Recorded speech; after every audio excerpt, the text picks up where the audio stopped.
আজকে ভারতীয় একটি গণমাধ্যমে ইন্টারভিউ প্রকাশ পেয়েছে। সাবেক প্রধানমন্ত্রী শেখ হাসিনা বলেছেন তিনি এই বছরই দেশে ফিরবেন। এর আগে আমরা দেখেছি বিভিন্ন ইউটিউব চ্যানেলগুলোতে যে উনি প্রায় বলেছেন আমি পাশেই আছি, আমি ফিরে আসবো, শিগগিরই আসবো। কিন্তু এবার স্পেসিফিক বললেন যে আমি এবছরই ফিরবো, এবং কোনো রাজনৈতিক দলের সাথে সমঝোতা করে না, অর্থাৎ বিএনপির সাথে সমঝোতা করে নয়, জনগণের ভিত্তিতেই আমি ফিরে আসব, কারোর সাথে সমঝোতা করে নাই, কারণ আওয়ামী লীগ জনগণের দল। কিন্তু আমার প্রশ্নটি হচ্ছে যে ফিরতে হলে তো সামনে আইন আদালতের ব্যাপারটা আছে, এই ফেরাটা আইন আদালতটা কি করে মোকাবেলা হবে? আর শেখ হাসিনা যিনি বললেন যে আমি ফিরে আসব, ভূ রাজনীতির প্রভাব আছে কিনা এই ফিরে আসাতে? কারণ একটা জিও পলিটিক্স খুব important factor. Of course Jio politics এখন অনেক শিফট করে গেছে। এখন America is not the number one পাওয়ার। এখন দে আর 3 super powers in this world. 3টা আছে, America, China, Russia.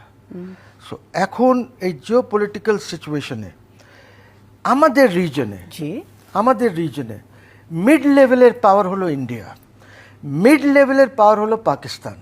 This are 2 mid level powers and both are nuclear powers. ঠিক আছে? তো এখন শেখ হাসিনা যে কথাটি বলেছেন এটার ক্ল্যারিফিকেশন উনিই দিতে পারবেন। কারণটা বলি, কোর্ট কাচারি, পলিটিক্যাল আন্ডারস্ট্যান্ডিং এইগুলি কি হবে আই ডোন্ট নো। তবে হয়তো ওনার সাথে কোনো স্ট্র্যাটেজিক কথাবার্তা হয়েছে হয়তো কারোর সাথে। এইটা ভায়োলেন্ট ফেরাও হতে পারে, ভায়োলেন্ট ফেরাও হতে পারে, নন ভায়োলেন্ট ফেরাও হতে পারে।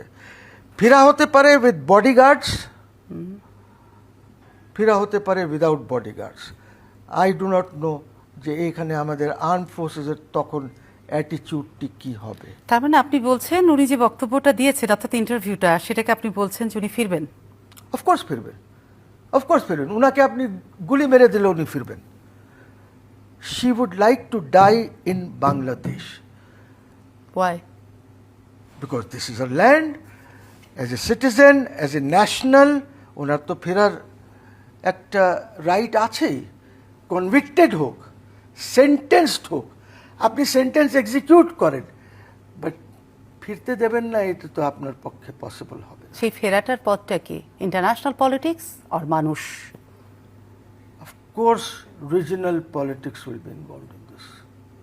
Serious regional politics which may challenge আমাদের সার্বভৌম।